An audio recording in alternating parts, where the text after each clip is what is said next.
জনাব আমির খসরু মাহমুদ চৌধুরী। জনাব আমির খসরু মাহমুদ চৌধুরী এখন প্রধান অতিথির বক্তব্য নিয়ে আসছেন। আমি সবাইকে করতালির মাধ্যমে প্রধান অতিথিকে স্বাগত জানার জন্য অনুরোধ করছি।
তুলে বেলা নাহিবে একবার তুলতেন না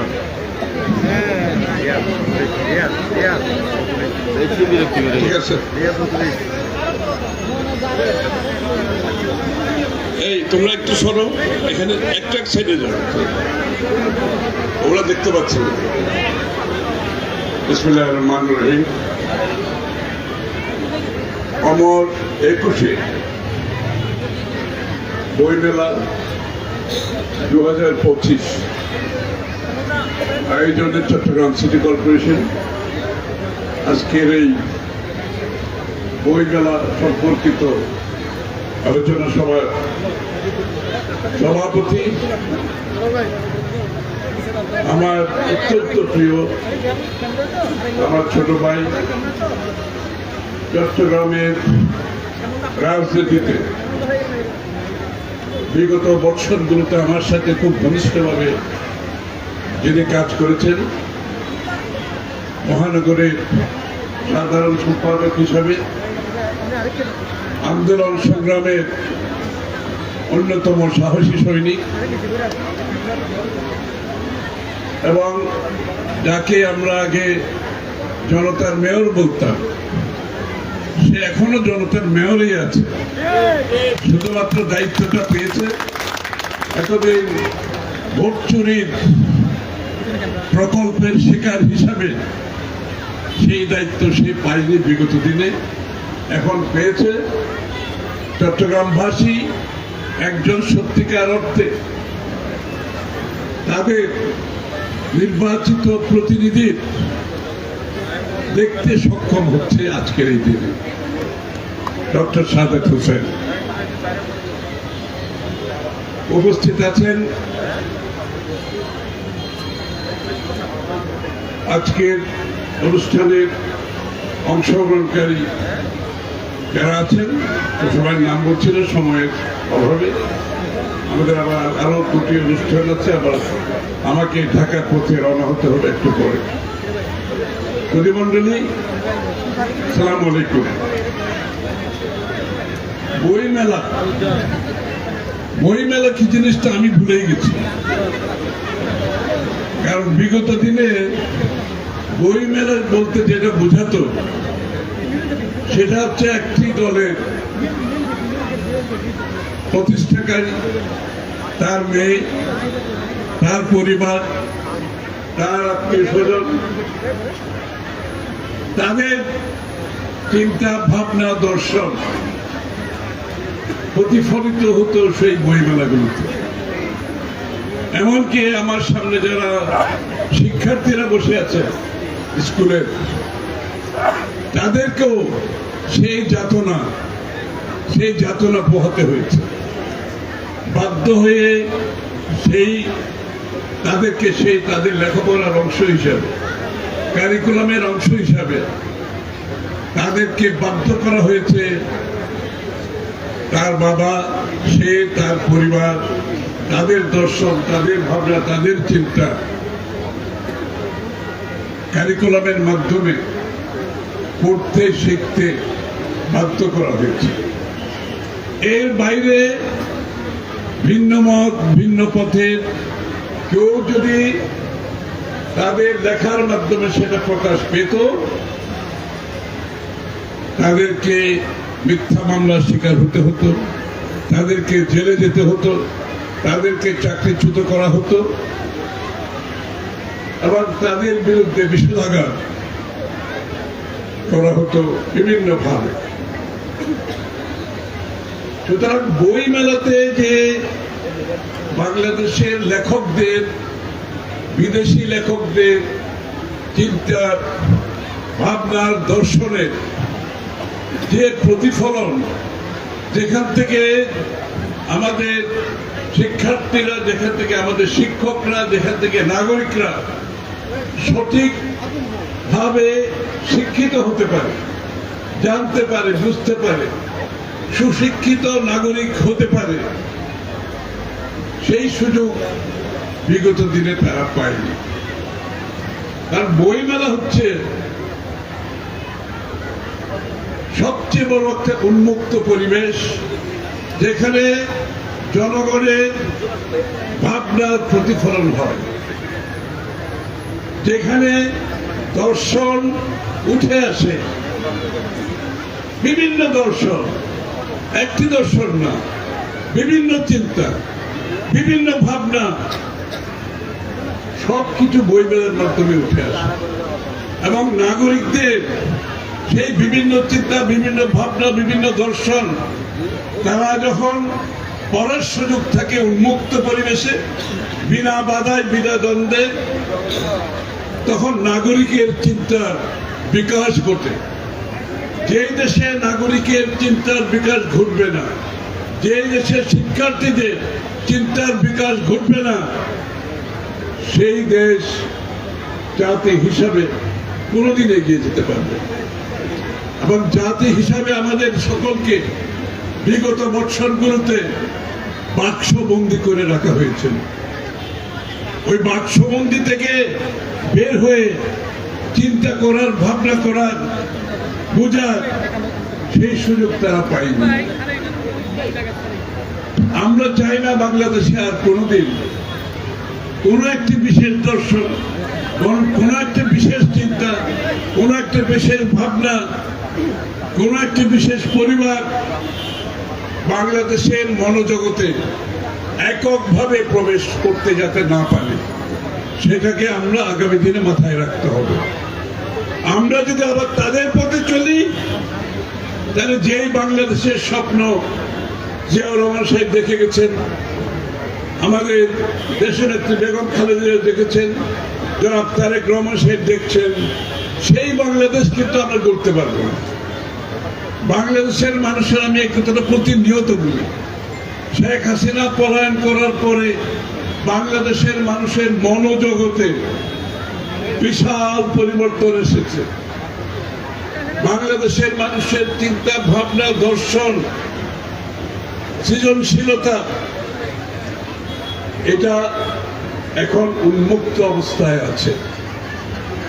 বাংলাদেশের জনগণের আকাঙ্ক্ষা, প্রত্যাশা, ভাবনা উন্মুক্ত পরিবেশে তাদের যেটা চাহিদা, সেটা আমাদেরকে পরিপূর্ণভাবে নিতে হবে। যার কারণে রাজনীতিতে, অর্থনীতিতে, সমাজনীতিতে, শিক্ষা ব্যবস্থায়, স্বাস্থ্য ব্যবস্থায় সকলের জন্য লেভেল প্লেইং ফিল্ড সৃষ্টি করতে হবে। সমান সমতল ভূমির মাধ্যমে যার যা সৃজনশীলতা আছে, যার যা করার পটেনশিয়াল, সম্ভাবনা আছে, সেই সম্ভাবনাকে কাজে লাগানোর জন্য একটি ওয়েলফেয়ার স্টেট আমাদেরকে সৃষ্টি করতে হবে এবং আমাদের 31 দফা যে সংস্কার প্রস্তাব, সেই সংস্কার প্রস্তাবে পরিষ্কারভাবে আগামীর বাংলাদেশকে, শেখ হাসিনা পরবর্তী বাংলাদেশ কিভাবে চলবে, কেমন ভাবে চলে, মুক্ত পরিবেশে সকলের জন্য লেভেল প্লেইং ফিল্ড, সমতল ভূমি তৈরির কথা বলা আছে 31 দফা সংস্কার প্রস্তাবে।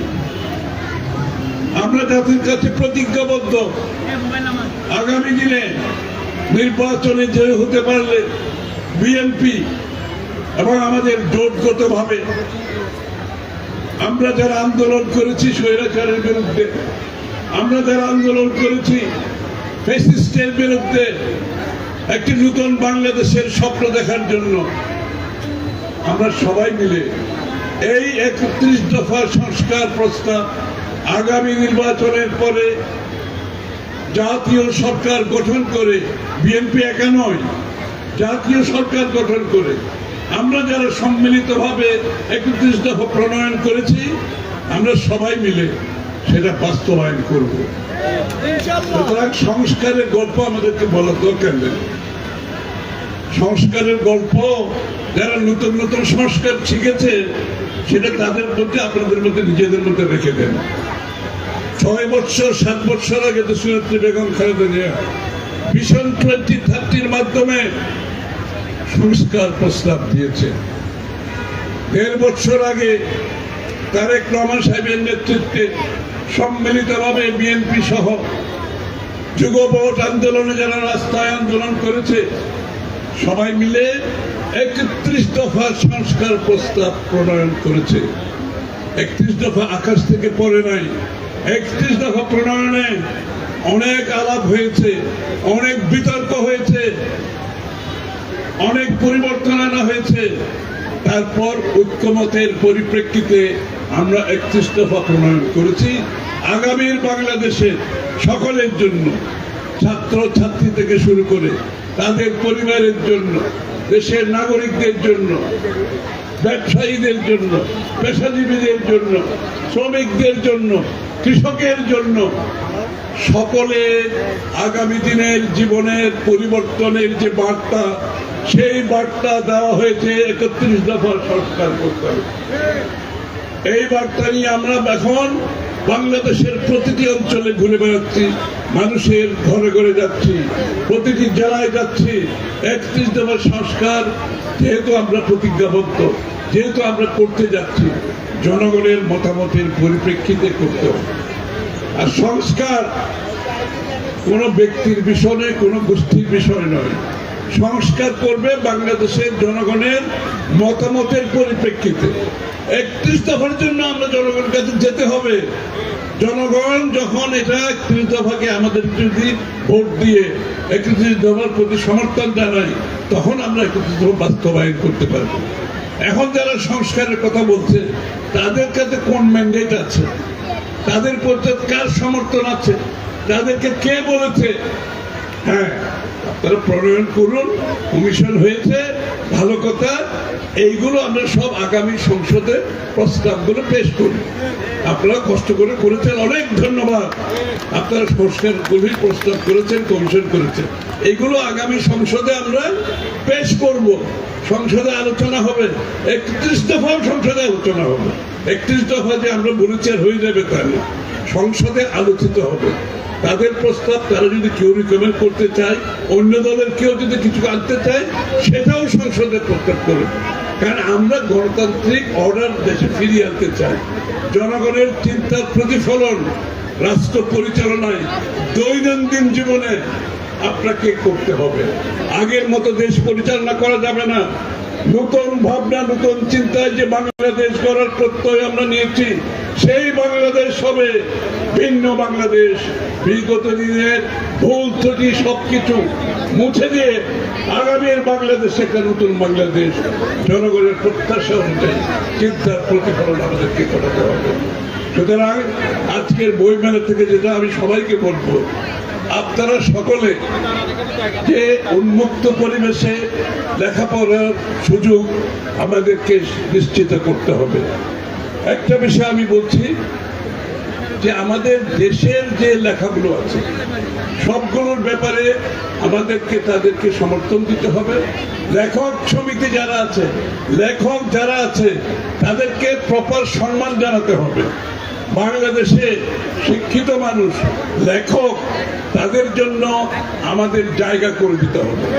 আরেকটা জিনিস আমি যেটা অ্যাড করছি, যে বিদেশে কিন্তু এই লেখাপড়ার যে ক্যাপিটাল, যে সম্পদ, বই, জ্ঞান, এগুলো বিদেশে অনেক বড় সম্পদ পড়ে আছে।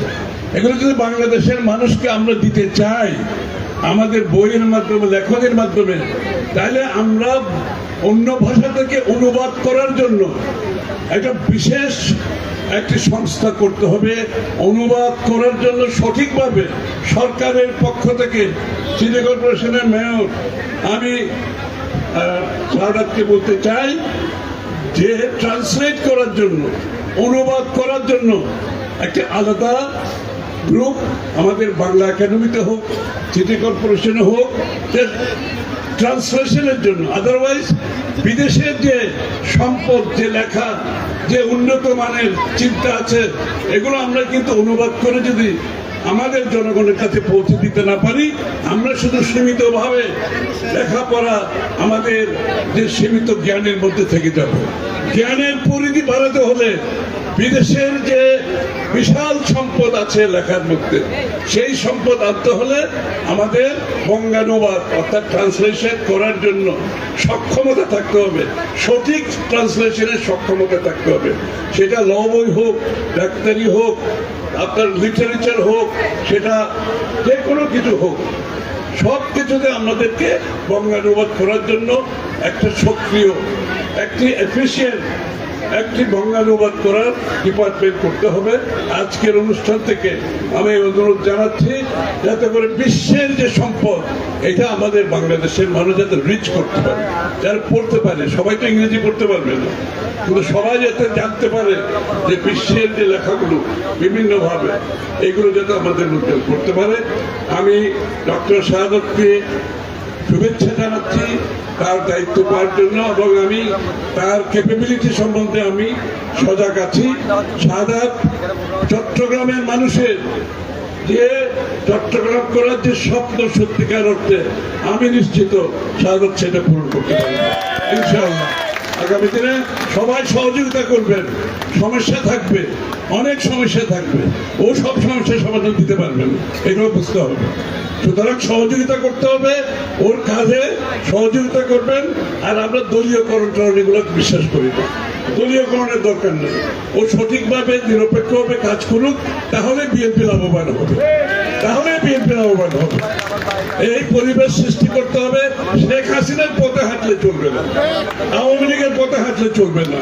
যে নতুন পথ তারেক সাহেব দেখিয়েছে আমাদেরকে, একে অপরের প্রতি শ্রদ্ধা করতে, অন্যের প্রতি সহানুভূতি দেখাতে, সহনশীলতা দেখাতে, সম্মান দেখাতে, ভিন্ন মত হলেও সেটা করতে হবে। বাংলাদেশের রাজনীতিতে সংস্কৃতির পরিবর্তন আনতে হবে। খালি শুধুমাত্র সংস্কার করে বাংলাদেশের পরিবর্তন হবে না, রাজনৈতিক সংস্কারে আমাদেরকে মনোযোগী হতে হবে। আমার যদি বিপক্ষে কেউ বলে, আমি তাকে সম্মান দিতে হবে, তার মতামত সম্মান দিতে হবে, দ্বিমত পোষণ করব, কিন্তু সম্মান করতে হবে।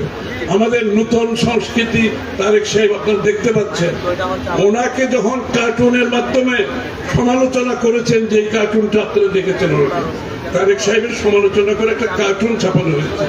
পরের দিন তারেক সাহেব যেটা পোস্টিং দিয়েছে, উনি বলেছেন এইটার জন্য তো আমরা যুদ্ধ করেছি, এই স্বাধীনতা পাওয়ার জন্য। এই যে আমার বিরুদ্ধে যে কার্টুন এঁকেছে, এই যে স্বাধীনতা পাওয়ার জন্য আমরা শেখ হাসিনা ফ্যাসিস্টের বিরুদ্ধে যুদ্ধ করেছি। এইরকম বাংলাদেশ আমাদের বিএনপি, আমাদের জাতীয়তাবাদী চিন্তা, যারা দেশপ্রেমিক জনগণ আছে, সবাইকে এই চিন্তার মধ্যে আগামী দিনের বাংলাদেশকে গড়ে তুলতে হবে। আমরা সংঘর্ষের রাজনীতি চাই না, আমরা কি বলে প্রতিশোধের রাজনীতি চাই না, আমরা চাই বাংলাদেশকে গড়ে তুলতে হলে হ্যাঁ বিচার তো করতে হবে, যারা চুরি করছে, যারা গুম করছে, যারা গুম করছে, সবার বিচার হতে হবে, কেউ বিচারের বাইরে রাখা যাবে না, এটাও ঠিক। এদের সকলকে বিচারের সম্মুখীন হতে হবে। সাথে সাথে দেশ গড়ার প্রকল্প নিয়ে যেতে যে বিএনপির যে চিন্তা, সেটাকেও মাথায় রাখতে হবে, সামনের দিকে এগিয়ে যেতে হবে। সবাইকে ধন্যবাদ। অসংখ্য ধন্যবাদ। আজকের আমাদের মাননীয় প্রধান অতিথি বীর চট্টলার অন্যতম প্রাণপুরুষ জনাব আমির খসরু মাহমুদ চৌধুরী অনেকক্ষণ মূল্যবান বক্তব্য রেখেছেন। আমাদের মাঝে ইতিমধ্যে এসে উপস্থিত হয়েছেন আজকের আমন্ত্রিত বিশেষ অতিথি চট্টগ্রাম মহানগর বিএনপির সাবেক সাধারণ সম্পাদক জনাব আবুল হাশেম বক্কর উপস্থিত হয়েছেন, নব আহ্বায়ক কমিটির যুগ্ম আহ্বায়ক এস এম সাইফুল আলম, শঙ্কর ভাই, ইস্কান্দার মির্জা সহ অন্যান্য নেতৃবৃন্দ, মনোয়ারা, আমাদের মহিলা দলের সাবেক সভানেত্রী মনোয়ারা বেগম মনি, কেন্দ্রীয় শ্রমিক দলের সাংগঠনিক সম্পাদক সহমত জামাল। আসলে আমি অনেক নাম হ্যাঁ দুঃখিত। এখন কামরুল নাহার, লিজা সহ অসংখ্য নেতৃবৃন্দ।